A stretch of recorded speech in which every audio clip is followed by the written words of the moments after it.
Hi everyone, welcome back to the channel. Today we are diving into the future of learning and development inspired by Dr. Leena Periyasamy's insight on what 2025 has taught us and what 2026 will demand. Actually, Dr. Leena has written a lovely article about this on LinkedIn, and I will leave it to Dr. Leena to introduce herself. She has a lot of talent, she has a lot of qualifications, she has a legacy behind her, I think, which she can bring that to light. Dr. Leena, over to you.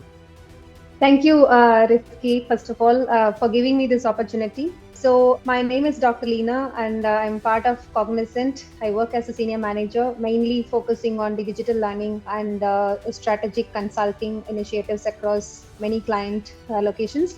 So, primarily, my job is to empower businesses with different and unique learning strategies that drive measurable return on investments while making the entire L&D processes seamless and effortless for the business stakeholders. To summarize, I have over 2 decades of experience in L&D across many industries, specifically with banking, aviation, life sciences, manufacturing, retail, and education.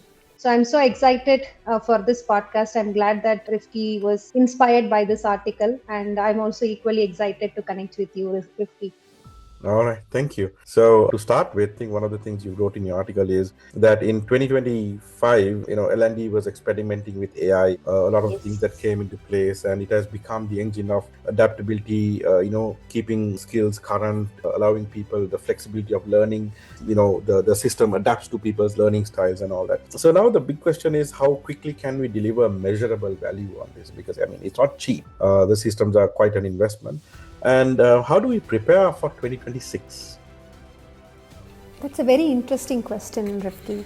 To answer it properly, I would actually go a bit further back because the real shift started between late 2023 and the end of 2024 when L&D professionals like us were still experimenting the artificial intelligence capabilities, its impact on L&D, the new integrated ecosystems from L&D perspective, and figuring out what skills first even looked like in practice. By 2025, I remember all that groundwork has been paid off, and the L&D as a department or as a function has started moving into the center of business performance. That's where the learning became, or the learning is actually recognized as the engine that keeps the skills current. And it started aligning the people to strategy and drives the transformation fast. And now the real game is about to start. L&D professionals will start thinking about scaling the AI powered personalization, running skills first talent strategies, measuring the impact in business terms, not in completion, while getting ready for the pace 2026 is about to bring.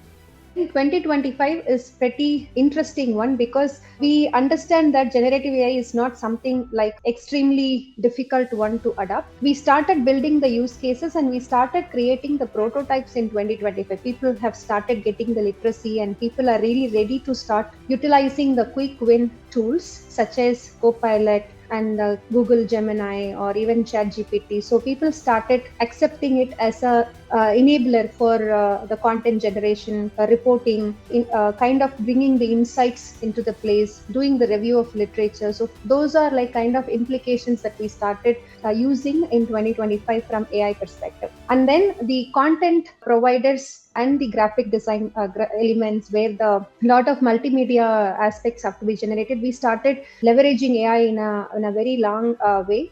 And then it comes to the tools and technologies, for example, how LMS and LXP platforms or any other learning technologies in the industry. So how do we implement this AI into that? Then people have started investing a lot of things, and then the ethical AI has come because European region was very much against using the AI assets. Then they have brought in the ethical usage of AI. It's an act by itself, which is established in 2025 in Europe.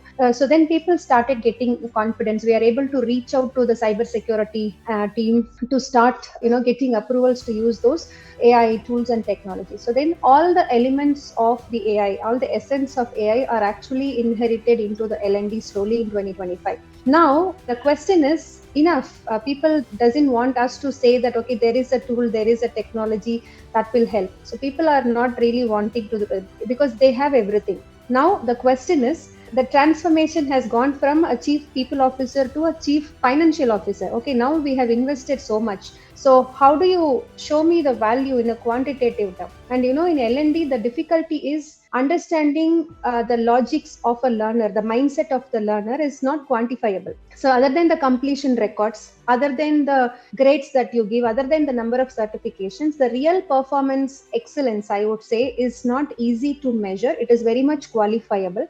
So now the L&D professionals have to really think of, how do I measure the performance excellence? What is the definition of an excellence other than the completion records? What is the business impact that I can put it on the table for CFO? Okay, so now it is our turn, not the learners' side, because learners have started adopting the tools and they have started absorbing the tool. There is a mild difference between this adoption and absorption. So people started absorbing the technologies and tools available. Now the L&D professionals have to go back and start defining the performance excellence as an organization. How do we achieve this? And how do I connect my performance excellence definition with the organizational goals? And how do I map it with the return on investment? Truly speaking, there is nothing at this moment available to make the CFO convinced with the results. Similarly, what are the future ready impact for the organization? Meaning, if I invest something today, how long will it take? When is the break even going to happen? What is the retention saving in my company because I have upskilled or because I have utilized the capabilities within the organization?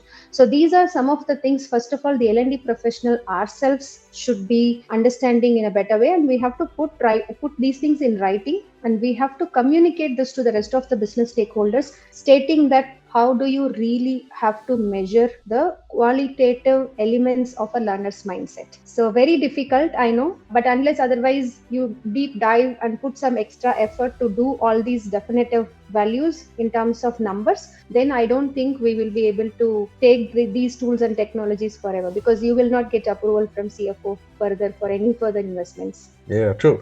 I fully agree with you on that. I think it's a lack of understanding at a very high level, because learning for someone to have an IDP, individual development plan, is based on performance, is based on the feedback from the interview, because we hire for attitude and we develop the talent, right? That's the whole point of us. Yes. Yeah. All this feeds into how we design a program, how we create a learning journey for that person. So, right. I mean, even if we do before pre-course assessment or placement tests and post-course assessment, it has to be the manager's feedback that has to be part of the evaluation. Exactly. So if the manager is not willing to play a role and the CFO keeps, thinking, where is the return, the people are the same, there is so much that we can do to train the people, because this is our purpose. And if somebody is not picking up, then the person has to be performance managed out. It's very unfortunate that some organizations, people use L&D as a scapegoat, where L&D is a strategic initiative. Yes. Yeah. So I think that would be a topic for another podcast. I'm sure soon after this, I think we should design one. I think we can, definitely, because it gives me an idea to have something like a series. Exactly, we can talk about every single element, to make people aware of what exactly these strategic initiatives, or what is this business centricity is all about. Exactly. I completely very agree. true. Yeah. So, the viewers who are watching right now, so look forward to more podcasts with myself and Dr. Leena. Anyway, so we'll get on to the second part. So what are the big wins of 2025? 2025, enormous change in L&D transformation. At the same time, there are some lowlights, which probably we will be discussing in a little later of this session. But the main big win that I personally am proud of is that learning becomes a performance lever, Rifki. Performance lever meaning it is a business centricity. So people see it not as a support function. So it becomes a business centricity by itself. So people wanted to use the L&D initiatives, L&D support to develop the career growth of the employees. And they see that only we can provide that initiative. So not really through any other initiatives, not by doing only the recognitions, rewards, and performance reviews, but it starts from L&D, where the career development and internal mobility are actually moving to a strategic growth, because we deliver the performance initiatives for the organization. For this, how do we do is actually we are creating navigations of the pathways are not really based on the compliance or anything, but it is nowadays based on the roles. We are creating a role-based pathways. We are creating more kind of job positions. We are associating with the skills that are associated, and we understand what is the skill gap, what is the proficiency level of the skill gap is actually the organization is going through. Then we are trying to address it. So this becomes like a very critical moment for the organization. And the second important win, I would say, is that everybody have started talking about skills. I remember in 2023 when I was doing the consultation, when I talked to people about capabilities, competencies, skills, attributes, values, people have no idea. People were thinking that, oh, this is something that is related to HR. It's nothing to do with L&D. But now those same people, same set of clients are coming back to us and they are asking us, how do we create the skill-based organization? What kind of skills framework is suitable for the organization? Where can I get the skills taxonomy? So these are the complete transformation, a visible transformation that happened in 2025. So there is no one, I don't think anybody in L&D professional who cannot understand these buzzwords. So this is a very big win, very easy for us to connect with HR nowadays to take these things forward. The third point would be the generative AI and artificial intelligence capabilities. So it becomes like our digital colleague. That's what I have highlighted in the article also. So it is not a tool or technology. Okay, it becomes an agent. It becomes servant to help us enabling all the needs and wants and the personalization requirements of a user. Okay, whether it is in terms of building the skills or providing the insights or providing the patterns and helping us to understand the data-driven decision-making areas, or even if it is related to the core analytics, the business intelligence. Okay, because this person is located in this region, because this person is actually part of this department, because this person is actually having a rostered environment, he is not able to cope up with the recent upskilling initiative. So I'm able to relate everything. It is happening only because I have all the things through AI. My job becomes easier. Otherwise, if everything has to be done through manually, there will be a lot of operational inefficiencies, there will be additional costs, there will be inaccuracies. And then the fourth important element, I hope you would have used immersive learning materials at least in one of the places. So whether you talk about augmented reality, virtual reality, extended reality, mixed reality, once upon a time it is a costly learning modality. People need a room in order to deliver the AR, VR. So they need a studio to launch it. But right now there are plenty of skill banks. I mean the content banks, content providers, they are offering on your desktop. All you need is the right headset and the right equipment, and it can be delivered straight away to your laptop, and it becomes so cheap and it becomes so effective. And what I heard or learned from the research that I did is that it's actually saving 80% of the classroom training cost that is actually spent normally using these AI, because it becomes repetitive, right? So you can reuse, you can upgrade, you can enable in a way you want, you can also extend to anybody, anytime, anywhere. So it becomes like a huge success in 2025.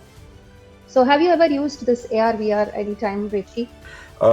We actually experimented with this just before we started the FIFA World Cup, and we were at the testing stages because some of the equipment that had to be used to test people who had never driven a bus, that had to be done on simulators. And then the airlines, of course, I mean, they have flight simulators which run on AI. And then there was a company that we worked with for the FMCG retail industry. We wanted to create a program for shopper-based design. There was a virtual retail outlet, hypermarket, so that where you can place the product and that decides the offtake, that decides the footfall, right, shopper viewing angles. So we experiment with all of that. And I remember you actually brought a lot of things into my thoughts because I'm actually reminiscing when you were speaking. We had this cardboard, I think they were what they call Google boxes or something. This was like many years ago, like around 2020, I think. You just put them on and then everything comes into 3D, and we just have to plug in a separate set of earphones. Now Meta has its own VR headsets. So this is what we did at that time. It wasn't fully implemented, but it was experimented, tested, and then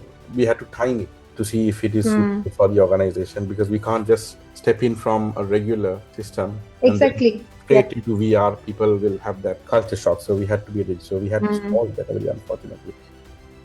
And the next one is about the data. The most close to my heart feature is the data. People want data. Okay, so you cannot speak with anybody at the executive level without holding a data on your hand. So people doesn't feel happy about only the completion records. They want interpretations. They want impact. They want the business impact. They want the monetary returns on the investments that they have made. So they want something like to give a prediction. It's not just the actual data of completion, but what is going to happen if we are adding an additional investment of this much? What would be the next 5 years looks like? So as a consultant, we are also questioned like, okay, what are you going to bring for the next 3 years? What are you going to bring for the next 5 years? So they do not want something to be implemented or to be actioned right now, but they wanted us to be cautious about the data, the predictions, the insights based on the previous patterns from the organization. And then they wanted us to provide the solution that becomes like at least future proof for next 5 years. So this is all happening due to the data, and we call it as D3M, data driven decision making, which is very, very close to executive level of people. So this is a big win because of all the latest technologies we are able to achieve this. I think in 2024 that there is going to be a skills trinity. So skills trinity at that time was talking about the emotional intelligence and growth mindset and the generative AI. So these three actually combines together. They call it as skills trinity. If you look at it, in out of these three, there is only one technology, and rest of the two is actually on the people skills. So the big win happened in 2024 and 2025 is not just the technology, but also the people skills. People are talking about growth mindset. People are talking about the emotional intelligence. I just attended a international conference just before this podcast, and they were talking about the meta cognitive behavior of the learner.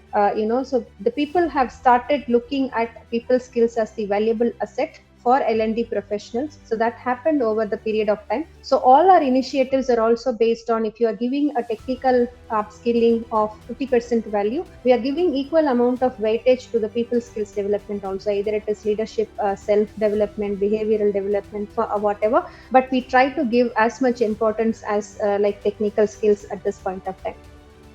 And then the nationalization initiatives across, at least in Middle East, entire Middle East is focusing on national development, and they have vision like 2030, 2031, etc. And the leadership development. So leadership academies are a recent adoption. People wanted to quantify how a leader should act. So you cannot be an autocratic person. You cannot do a top-down approach anymore. Everybody is aware of leadership. Whether I have the position or I have the title, irrespective of all that, I still can talk about leadership qualities. I still can have the environment to question my leader why certain things are happening in this way. So that's why this leadership concept is actually picking up a lot. That's why a lot of international organizations are in Middle East to deliver leadership trainings and also the national development programs. So these are some of the big wins, I would say. There are plenty, but these are something that are coming up into my mind as the big wins, as you asked. And I hope you also align with these points, Rifki. Yeah, I have aligned with these points. Actually, my fourth question was, could you explain immersive learning, the return on investment of that, and then how VR learners learn 4 times, they are more than 200% confident. How was it achieved? And I think we just explained that part. So thank you very much. So that's brilliant. So what are the lows of 2025? What have we missed?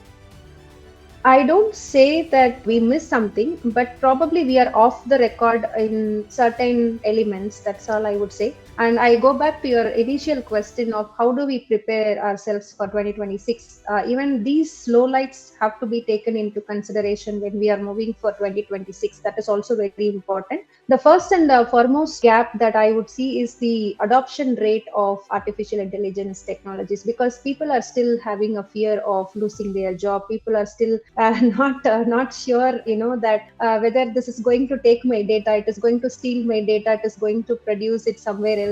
So these are certain, that's why cyber security protocols are very high. We don't get approvals. You see, as an organization, I wanted to try something. For example, there is a product called Synthesia. Any company's website, any company's laptop, if you put synthesia.ai, it is banned. It's not in one company, it's most of the companies. So because people are still not aware of these tools are going to help them, they just see it as a threat, either in a cyber security perspective or from a secured data perspective or from a privacy perspective. So it's still not clear. So we should actually bring a lot of ethical frameworks. We have to have the governance policies, data privacy policies exclusively for utilization of the artificial intelligence and other latest technologies. So if we don't bring it, even though somebody else is working in terms of brilliant tools and technologies, it's not going to be absorbed. I don't have the opportunity to use it, so I forget, I move on with the regular routines. And the second thing would be skills first. For example, there are plenty of organizations still have a traditional way of work. So for them, skills is something like, see, I have a set of courses. Okay, don't question me. Why should I change these? It is there for last 4 decades. You are just being a consultant for 4 months. What do you know about this? So it's very difficult to make people understand that what is a skills is all about and why it has to be mobilized within the organization. So it's being really hard to push those sort of things, not only in one single client side. Most of the people, even outside of my network, whoever I'm talking to, even with kids, even with students, people see that the skills first adoption is really not applicable, and they see that I'm going to be the alien to change something that they are practicing for many decades, right? So that is one thing we all have to change. So how do we change is by getting the stakeholders buy-in. The leaders have to take the ownership. The leaders have to not push, but they have to make people understand by adopting those things first. So they have to see it, the values, they have to converse it on their regular conversations. That has to be a new normal within the organization. Then I will start slowly accepting, those things. Another main gap, Rifki, people definitely have to address is the manager's capability. The moment you get a position, the moment you become a people manager, then you become the owner of the company. That's how the mindset changes. Yes. Everybody want to be an autocratic leader. Everybody wanted to push things hard. But leadership, it's not about leading things. Leadership is not about influencing others and showing the power. It is about bringing the impact together and growing together in the career that we have. We have to make that sort of cohesiveness within the team. So that is how can you overcome that? So you have to really get into a coaching and mentoring conversations at all levels, especially the new people managers, the new leaders have to be trained in order to tackle the manager and employee relationship gap. So I see a huge gap. They are very in front, they are very nice, but when you talk to them at the back, then you see the different conversations coming, and there is no respect towards their leader. There is no respect towards their knowledge. So which means that if you don't have the strong relationship as a manager and an employee, I don't think it's good for any organization. It becomes a mental health issue also at one point, right? Yeah.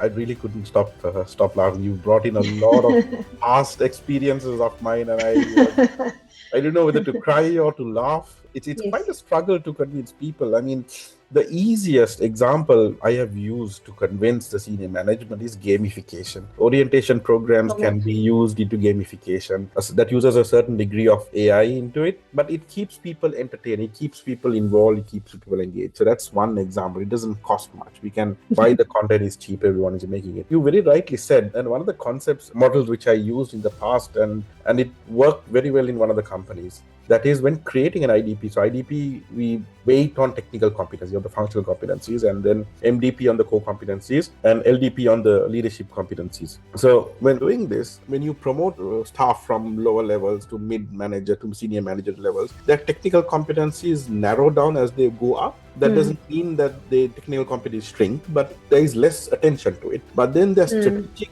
and their human competencies or their leadership competencies expand as they go up and up and up. So so I presented that model, and I also said, look, you can't promote people based on performance. You have to promote them, give them a shadow program where you teach them that they have to move away from doing admin work into managerial work, into leadership work, because you can't be a manager and holding back all the work and not delegating to your staff, and that causes issues. So it's a psychological safety exactly. issue. So the shadowing program worked to a great extent. People are given 6 months to see, yes, Yes. you are a great performer, but can you operate at a managerial level? A lot of the people were convinced that if he can perform, if his numbers are good, or he can operate. No, you're setting that person up for failure. You're going to disrupt everyone else. Don't do that. You're harming the top performer. So, and then I defined to them, look, high performers are different, or the high potentials are different. We need to marry them. We need to have them on a bench and then move them up to the next level. That way people grow. So you took me on quite an adventure. Could you very briefly highlight some of the trends in the next few years? Next few years is definitely a human and agent collaboration. But today, as I said, I was attending the international conference and presenting the paper. So the judge was having a question to me, what is that you wanted to do with agentic AI? Anyway, it is going to do everything, but actually it is not, right? So it's going to be a human. So somebody has to validate what my agent is doing. It's still an agent. It's not an owner. So that's what I would say. This is going to be the next few years. So we are going to closely work with our agents, who's going to bring a lot of operational efficiency, a lot of transformation, a lot of transparency, a lot of insights, a lot of accuracy in terms of data and everything. But still, humans have to be upskilling ourselves to go along with the agentic AI speeds, and then a lot more new advanced technologies are going to come in. And then we have to start giving a kind of guidance to the organizations to use internal marketplaces for their mobility, skills mobility, because we should understand that all the organizations should have the skills and it should have the associated proficiency levels, and we have to find out the gaps. And then we have to make the L&D department to understand the gaps and provide what is required, and then try to mobilize the resources from the internal capability. And then, as I said in the previous question, people started talking about neuro learning, the understanding the learner mindset. So the learning science becomes the new buzzword. So we have to start understanding the learner. Stop understanding about your learning tools and technologies. Start understanding about the learners. So by the way, I'm actually writing a book and it's going to be published very soon. It's exactly on the learning. How do you understand your learners? How do you listen to your kids? Rather than you being a parent, trying to act as a autocratic leader, how do you want it to become a collaborative leader? How do you understand? So this becomes a new normal, and we all have to start understanding about the neuro learning capabilities of a learner and deliver accordingly. And then, as I said, we have a lot of learning modalities. If at all you haven't started utilizing the immersive learning capabilities and the personalized learning pathways in the organization, please start using, because we are going to move forward for the hyper-personalized learning pathways in 2026 and beyond. Hyper-personalization is something very interesting element. Probably we should talk about it in some time in a detailed way. There is nothing at this point of time available for the organization to take the academic credits and also the other credits and incorporate it into my training record of the organization. So that's why people are saying, oh, I got 100 out of 100 in my organization, but in my school, but what happened? Nothing happened. So we started preaching our kids, it's okay to be like this, because nothing is going to help you for the career, because that's how people understanding the academic aspects. So now in future, I'm sure with all the AI and stuff coming in, we are going to integrate the academics, the school, university, academic credentials to become the core element of the training record in the organization. And then people started talking about diversity, equity, inclusion, belongingness, sustainability, and everything. So as a L&D professional, we have to focus and understand these concepts in order to deliver the right thing. And then accessibility criteria becomes very new normal. So any learning technologies that you use, you ensure that the accessibility criteria are met. And the one final thing is the CFO confidence. I'll be happy to invite some CFOs onto this. I think we should, just to see from their perspective. We can have a collaborative, exactly, because right now I'm thinking, because it's very hard to work with procurement and the legal teams in order to get approvals, rather than getting approvals from the CPOs and everybody. So how do I get the trust of a CFO and Chief Procurement Officer, Chief Security Officer? So this is going to be the new normal. We have to really work with all of them to do that. So these are very much required one for 2026. Dr. Leena, thank you very much for your time. That was quite insightful. It's great. It's a lot of shared experiences, a lot of new learnings for me, and I'm sure there is a lot for our viewers to learn as well. And I hope our Yeah. viewers take full advantage of this podcast and leave a comment so that once those comments come in, we can tell them the challenges, we can share our experiences a little bit more on LinkedIn and on YouTube as well. So to conclude, 2025 L&D matured into a strategic capacity builder, a strategic capability builder, if I'm to correct it. And in 2026, the humanization of AI, the merger between human and AI, because at the end of the day, like what I mentioned in an earlier podcast with Rola as well, is that we have to write the content and not let AI build the whole thing. So there has to be, we have to author it, we have to refine it, and we have to modify it based on different organizations, different industries, different level of proficiencies and different competencies, right? Like, for example, a salesman for a telecom company or a salesman for a car company, technically it's a sales competency, but then the way you Yes. sell will be completely different. For a car salesman, you share an experience. How do you teach that? So that's how you have to create real experiences, and then you have to see what kind of ROI it brings in. I mean, I know some of the real estate companies in Dubai, they adopt this. You don't need to visit Dubai to see the building. You can just put your VR headset on and start, going through the bedroom, the Yes. bathroom, and all those things. So those experiences are there, giving an attraction to it. So it's a lot to even summarize.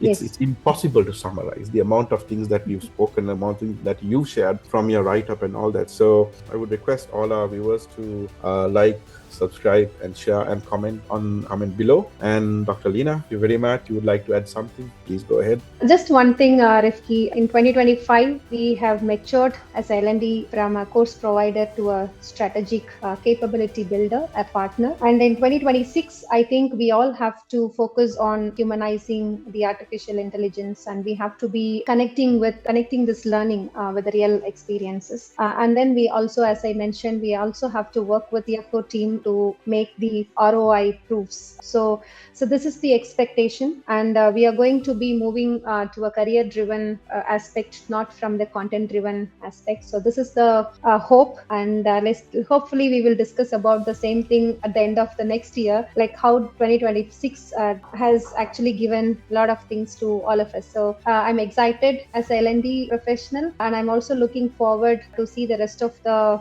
sessions, which is going to be fruitful. Let's have more conversations about what we discussed so far. And best wishes, Rifki. I think you have taken a very good initiative, and I'm glad that I'm part of this initiative. Thank you. It's my honor. Thank you so much. So again, to the viewers, we hope that you take full advantage of this session, because this is an amazing set of knowledge that you're getting. No AI in this. We are talking about AI. We are teaching you how to do the AI, and we are teaching you how to take learning and development forward. Thank you so much, and have a good day. Thank you. Bye-bye.